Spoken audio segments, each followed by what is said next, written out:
So, can you see the presentation in full mode? Yeah. Okay.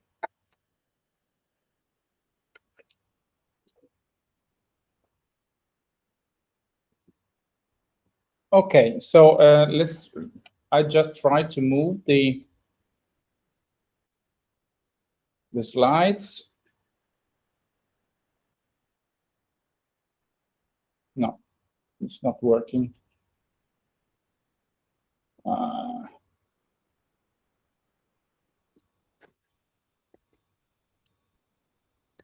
Okay.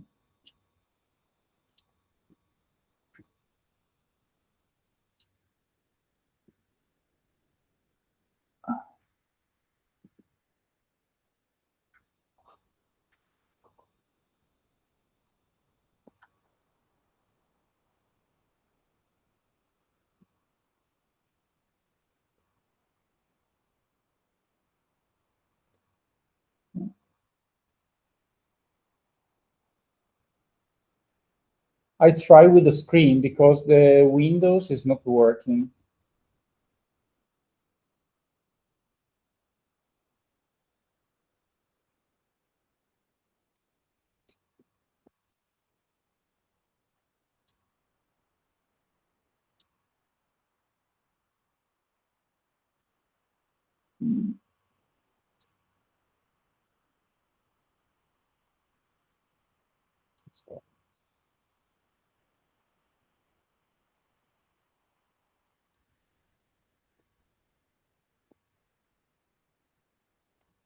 Can you see the screen, the full screen? Yeah. Okay. Okay, it's moving. Okay. So today I will present a widely investigated topic from a different perspective, the methodological and standardization view. This work reports a few years of work on the precise determination of the enhancement factor for a model system consisting of an analyte that is the 7-mercapto 4-methylcoumarin as a probe molecule and some gold-coated porous silicon nanowires by combining SERS and normal Raman measurements with reference-free X-ray fluorescence to estimate the molecular surface density. This work has been carried out in many years by our group at INRiM, and in particular by Eleonora Cara, that she is one of the most brilliant young researchers. She moved to Bessie, PTP Berlin for a few periods of measurements with the X-rays, and also doing fabrication of this SERS platform. This is the outline of my talk. Essentially, there is a short introduction about metrology and in how metrology can help us in a scientific investigation. Then something more related to the SERS effect and porous silicon nanowires as a SERS platform. And then a final part regarding the quantification and of the enhancement factor by metrological approach. So why we need metrology? Essentially, I will ask to Lord Kelvin to help me in explaining how measure the measurement is very important in any scientific investigation. Essentially, what he was telling to us is that you cannot measure. If you cannot measure something, it's impossible to have an improvement of the comprehension of the phenomena. If you cannot measure it, you cannot improve it. And with this, there are a lot of people spread all around the world working in metrology institutes like ours, like INRiM, PTB, and NIST in US. And this is a geographical subdivision in different associations, essentially the US, the American Association, the European, that it's EUROMIT, and then there are other associations around the world including all the NMIs, so the National Meteorology Institute around the world. In particular, EUROMET, founded in 1988, is the association of the European Meteorological Institutes, and it's also providing fundings through the European framework programs, through the 185 article. So it's about 20 years that EUROMET is funding projects related to meteorology to improve the measurements and the meteorological aspects of science in Europe, giving money. Any year there are different calls. And so EUROMET is the association, and the OpMetBat project is one of the several projects funded by EUROMET. Essentially, another interesting recent aspect of meteorology is that the SI units, the international system of units, changed from the 20th of May 2019, because the definition of the 7 main units of measurements are no more based on artifacts, but they're based on universal physical constants that have been determined precisely with a fixed number of digits after the point, and with a uncertainty level of 0. This is also thanks to more than 50 years of work of meteorology institutes in different fields and in different mise en pratique of the different units of measurements. For example, one of the most known is the grand kilo, the kilogram, that was an ingot of platinum iridium kept in Paris in multiple copies. That's at least one of the artifacts that was the oldest one and related to Napoleonic age, was losing hydrogen in 150 years of history due to the manufacturing processing. So this sample related to the other 5 copies were probably older than the others and was losing weight. So the artifacts had a problem, and with the new definition of the SI 2.0, so with a fixed universal constants like Planck, Avogadro number, and other constants, electron charge, and so on, it is possible to have different realization of the mise en pratique of the units of measurements. So meteorology deals in particular, the kilogram is now we have a couple of mise en pratique, a couple of experiments. One is the Kibble balance, that is essentially balancing the mechanical forces to electromagnetic forces. And the other is the Avogadro project, dealing with silicon spheres with a well-controlled volume and number of atoms. And these 2 experiments are in some way realizing very closely they're substituting the original artifacts of the Grand Kilo at BIPM in Paris. This to tell you that meteorology has, for any units, there is a chain, a meteorological chain connecting the unit to the user measurements, essentially. For example, in the case of the length and the normal AFM, the meteorological AFM is something more, in some way, customized, because other than the movements and the tip and the cantilever and the tip movements on a surface, we have this AFM that is coupled with interferometers, so with Michelson interferometers on the different axes, in order to be connected to the definition of the meter, because the definition of the meter is realized by very stable lasers and counting the fringes, essentially. So with microson interferometry coupled to the AFM tip, you can really scan any artifact, any sample, and you can be certain that you can be sure that what you are measuring is also absolutely connected to the definition of the meter, because you can count the fringes. As soon as the cantilever is moving, you can count the fringes. So you have a direct realization of the unit's meter, and also any nanometer is connected by an absolute metrological chain. So this is the difference there are no more than 20 metrological AFM around the world. And so this is very important to have a complete connection. No?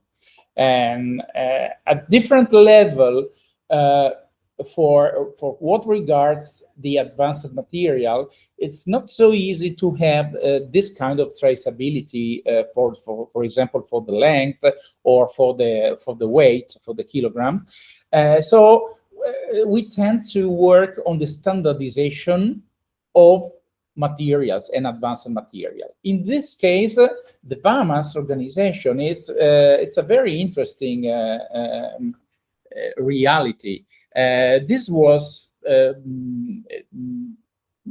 in some way funded by the G7 meeting in 1982. You can see here pictures in which you can recognize for sure Margaret Thatcher and Ronald Reagan. And at that time, they started at least 18 cooperative agreements to stimulate the trade in new technology, but only one, after more than 30 years, survived. And this is the VAMAS. So the Versailles Advanced Material Standardization is a non-governative organization that is exchanging, essentially. It's divided in at least 20 areas related to advanced material properties, and there are a number of inter-laboratory comparisons all over the world. We just finished one of these intercomparison based on diblock polymers characteristics, dimensional and essentially dimensional characteristics, and it's a volunteering activity in which that is in some way it's pre-normative. So it's something that's allows to the partner to continue the activity in ISO committee and so on. So it's a preliminary activity on what is 2D materials or nanomaterials, or in general advanced material, to have a more standardized approach to deal with the material. So let's go directly inside the topic of the SERS effect and what we did with X-ray and our SERS platform. Essentially, the surface-enhanced Raman spectroscopy is a vibrational technique included in the plasmon enhancement molecular spectroscopies, where the intensity of the fingerprint Raman spectrum of a molecule is amplified by strong local electromagnetic fields on a plasmonic substrate, and to a minor extent by chemical interaction with the surface. Since its discovery in 1974, so we're talking of more than 40 years, SERS has attracted remarkable interest concerning both the fundamental mechanism governing the amplification of Raman scattering and its application from material science to biomedicine and other fields. Currently, the engineering of electromagnetic hotspot at sub-nanometric spatial resolution allows the SERS quantification is approaching to the single molecule regime, essentially. And essentially the enhancement factor, named EF, has been the most used parameter to benchmarking the SERS substrate. The agreed definition for the average enhancement factor is reported in this equation in the bottom right part of the slide, where the ratio between the intensity of the SERS and Raman signals are normalized to the number of molecules and contribution to each of them, to the normal and to the SERS intensity. As you can see, the enhancement factor reported in literature can change from 10 to the power 3 to 10 to the power 14. So there is a very high uncertainty in some cases, because you have very different analytes, so you have different interaction between the SERS platform and the analyte, but also the complexity of the shape and the geometry can contribute to the different factors. So it's very important to have a good quantification of this enhancement factor, essentially due to the number of SERS active molecule. This is the very difficult topic in this field.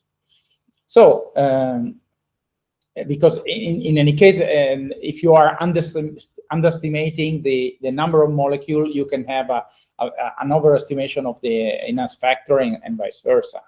So a few words regarding the fabrication part. So how we fabricate this SERS platform, essentially. So we used, there are many of this platform. You can have more or less complex geometry, but essentially we were playing with the silicon nanowires, and we were coupling nanosphere lithography, that it's a supramolecular self-assembly technique, that it's giving you the capability to have a nanostructure on a large area, together to metal-assisted chemical etching. So essentially we are dispersing monolayer of polystyrene nanospheres, typically 250. There are different sizes of these beads in commerce, but essentially we are spinning on a surface that it's in some way prepared in order to have a very good hydrophilicity. Then we have an argon plasma reduction in order to separate the connecting spheres. Then we deposit gold, 20 nanometers of gold, in order to form a metal mask. And then we remove the spheres. We have removing the spheres. We have what we call anti-dot gold mask on the top of silicon, and then with the metal-assisted chemical etching, that it's essentially a kind of etching, the kind of stain etching that it's eroding silicon locally under the metal, at the interface between metal and the silicon. Essentially, the metal is sinking down into the material, and it's extruding the wires. After this extrusion, since the chemical etching is in liquid, we are forced to have a reduced aspect ratio, because otherwise the wires are leaning with the others due to the capillary effect of the evaporation. But if you are keeping a low aspect ratio, something like you can imagine, our wires are about 100 nanometers in diameter, and we keep the heights no more than 1 micron. In this condition, even if you are rinsing and the process is in liquid, and there is an evaporation of the liquid, we don't have the leaning of the wires. We can have this after. So essentially, we are using ethanol as a last rinsing liquid with a low surface tension, and then we can have a successive leaning when the analyte is water-based. To have the SERS and enhanced Raman scattering, we are also covering the top of the wires with 80 nanometers of gold in order to have the plasmonic effect. Here in the last picture on the right, you can see the capillary force when you are spotting a liquid-based analyte, a water-based analyte. The surface tension of the water is higher than the ethanol that we were using in the previous step, and at this point you have the leaning. The leaning of the wires results in a forming of little groups of wires ranging from 3 to 7, and we will see that we also study the intensity of the SERS signal with the number of these groups of wires. And then there is another mechanism that is where the analyte molecule is squeezed. So if you're squeezing the analyte before or after, so if you are disposing the analyte before or after, or essentially the signal also not only to the leaning and to the number of wires that are in some way aggregating, but it depends also on the position of the molecule on the metal. This SEM picture show the results of the leaning before spotting the analyte and after. You can see that before spotting the water-based analytes, that could be coumarin, capto-methylcoumarin, or other kind of analytes. We for the preliminary study, we used also melamine, diluted melamine that gives you also a good Raman signal in order to understand where the molecule were absorbing on the metal. The melamine has a very good affinity with gold, and it's used as a self-assembly monolayer like the other tiols. So essentially, spotting the water-based analytes on the surface of this huge array of nanowires, we have the leaning after the evaporation of the analyte. So we have the leaning of the wires, we have molecule of the analyte squeezed in the middle of this group of wires, essentially. You can see for example, in the case of melamine, melamine as a probe to check the effect of the leaning. We could demonstrate that in some cases it was good to have, when you have the molecule that are exactly squeezed between the wires, you have the maximum of the signal, of the Raman signal. So you can see the different configuration, non-linear. You can see at say 680 that it's the ring breathing mode of the melamine. You can see that the peak is very low, and the best condition is after the leaning of the wires. You can have, for example, with simple water, and you can have a pre-leaning, and then you can put the molecule, and this is the second spectra here. But essentially, if you are using your water-based analyte with the melamine will be squeezed between the different wires, and you have the maximum of signal. We did also an optimization of the platform taking care of the order. So as you can see here, with different speed of monolayer formation of the nanospheres, and with some image processing by SEM, and also with automatic image processing, it was possible to understand which was the most ordered samples. And you can see here, we are ranging from the left, in which you have double layers, so the domains are quite small and overlapped, to the best configuration that has the lowest effectivity. You can see that you have big domains with single monolayers, and the areas between the different linear defects are quite big, the biggest in this sequence. For the other speed of spinning speed, you can see that there is no coverage, because the spinning is too fast. So the spheres tends to stay away, and you don't have a complete coverage.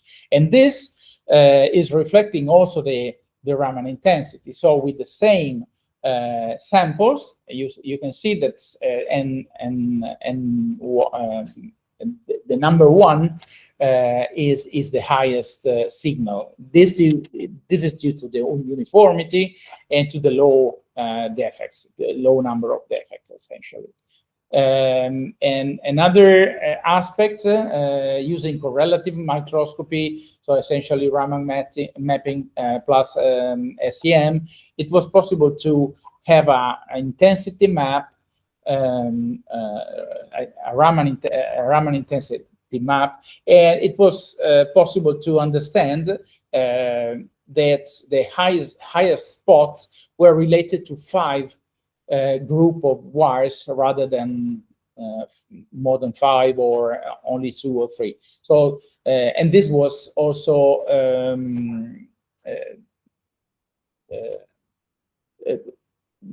already known in literature. So it's a confirmation from the literature that the highest hotspots are formed by group of 5 wires.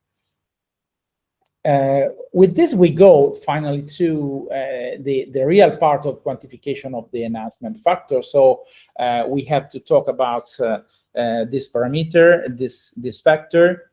As I told you, the enhancement factor is defined as the ratio between the signal intensity in SERS and normal Raman conditions, each of which is normalized to the number of molecules contributing to the signal. What is difficult is to count these molecules. So we said also that there is a wide variability of this enhancement factor. And so essentially everything depends on the parameter. Essentially the intensity, the normal Raman intensity, are quite straightforward to be evaluated, and it's performed in liquid measurement with known concentration of the probe molecule. In this case, after a preliminary study with melamine to see the kind of interaction with the platform, we start using mercaptomethylcoumarin, because it has a sulfur atom that is very useful for the X-rays analysis. So essentially, the condition of the intensity, the normal intensity is quite easy to be determined, and it's calculated with the interaction volume of the laser probe that we were using, and the concentration of the liquid mercaptomethylcoumarin. And then what is difficult to evaluate is the SERS, so the number of molecules that are active with SERS.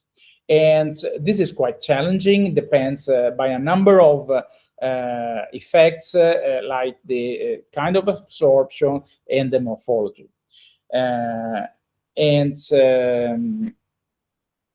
We can go to see, once we have the intensity, the normal intensity, we see also that the SERS intensity is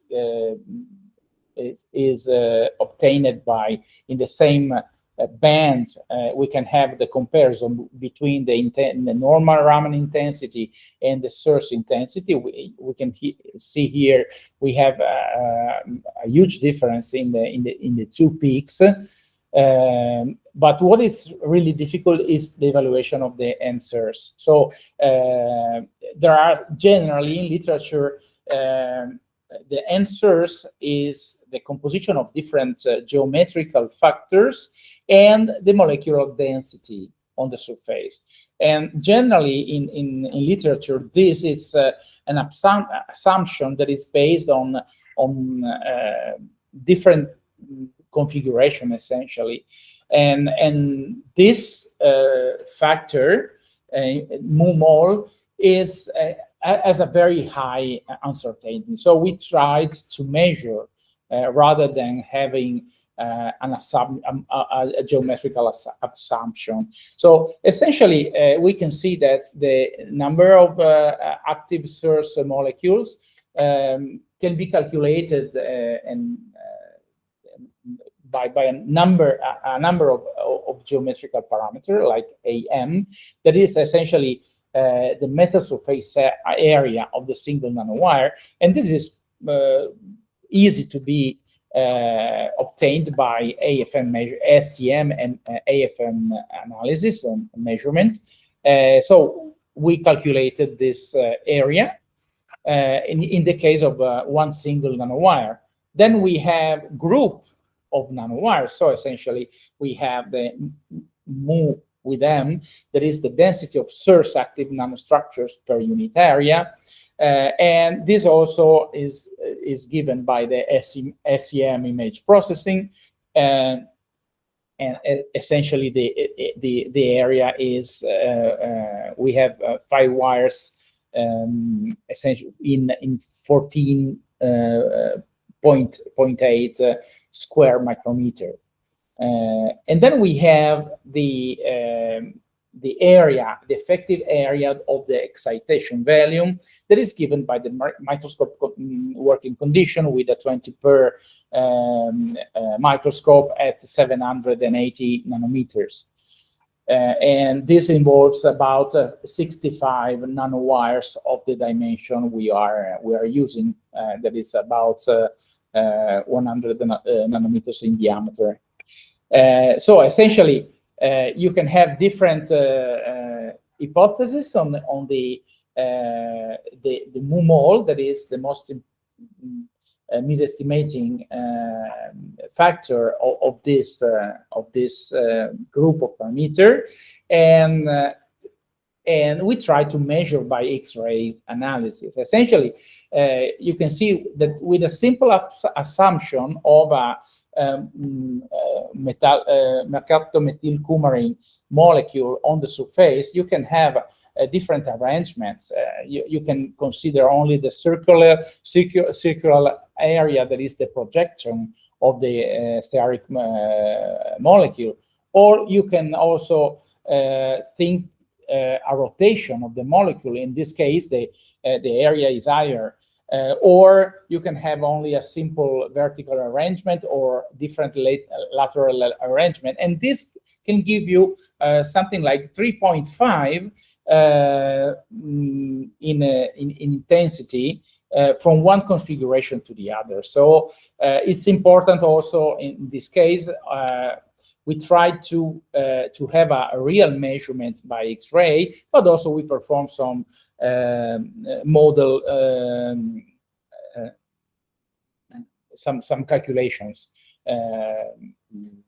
of molecular dynamics calculation to have a comparison with the measurements. So essentially, at the PTB, BESI synchrotron radiation facility with a group of Burka-Bekov, that is the coordinator of the project. We could expose our SERS platform to XRF. We will see what the XRF means and which are the parameters that we can use to calculate the enhancement factor. Essentially, we have a probability that with an incident radiation, an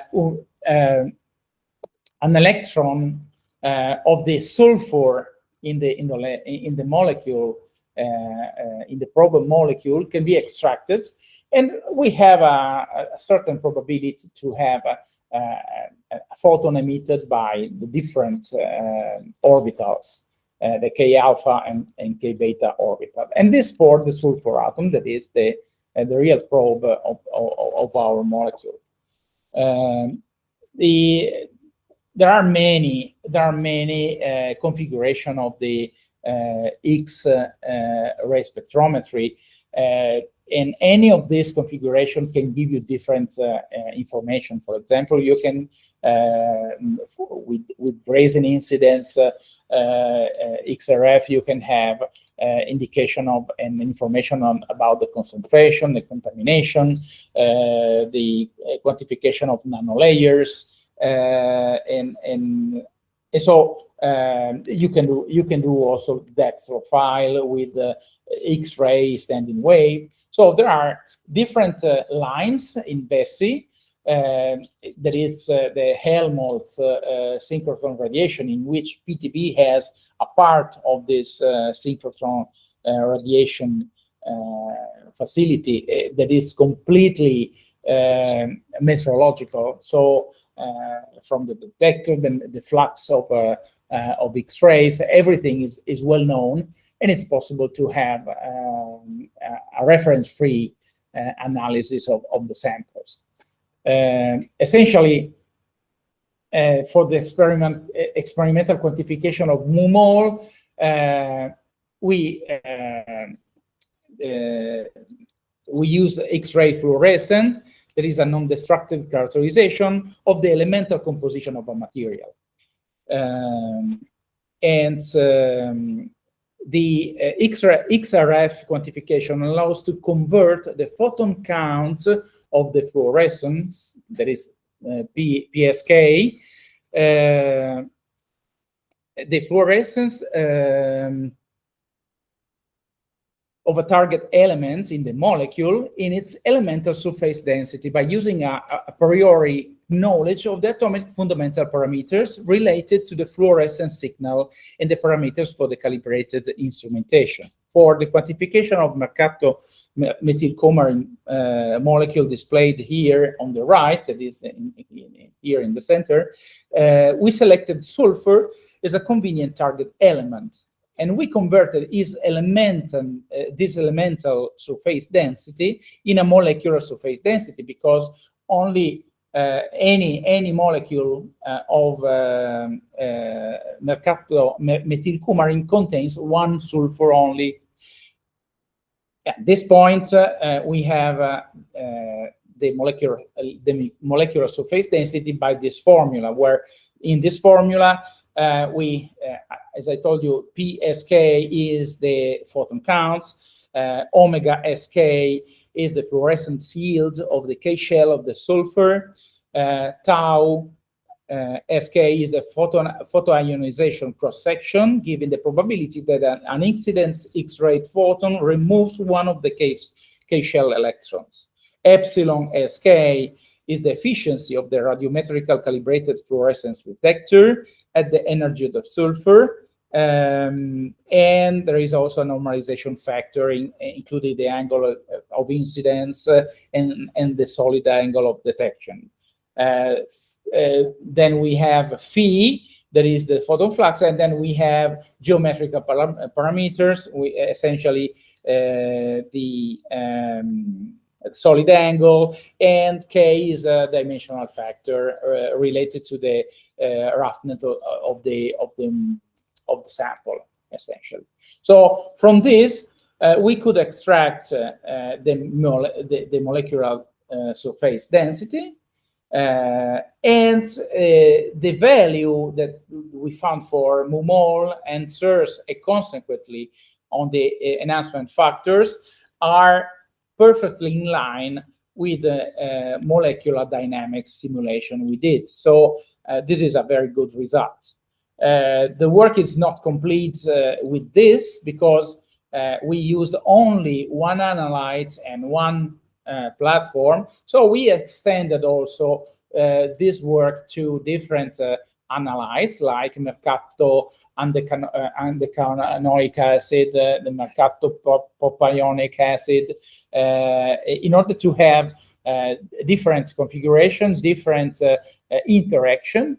In this case, we used planar gold surface in order to have easier evaluation of the parameters, but this is also possible with more complex geometries, essentially. So this is a work of standardization in order to try different analytes to see their response, and trying to be quantitative with the XRF analysis. So essentially, the idea is to have a better standardization. We see that the enhancement factor is a real number, because the uncertainty related to the density of the molecule on the surface this time has been measured with a complete metrological traceable chain, essentially. So we can continue the work with different configuration, with more complex geometries, and with different analytes. So this is a part of the group and the different partners involved in the project. This is a work that is continuing other than OpMetBat, started with other NPR projects from INRiM, and probably will continue with the new one, HiMetBat, and the following. So thanks a lot for your attention.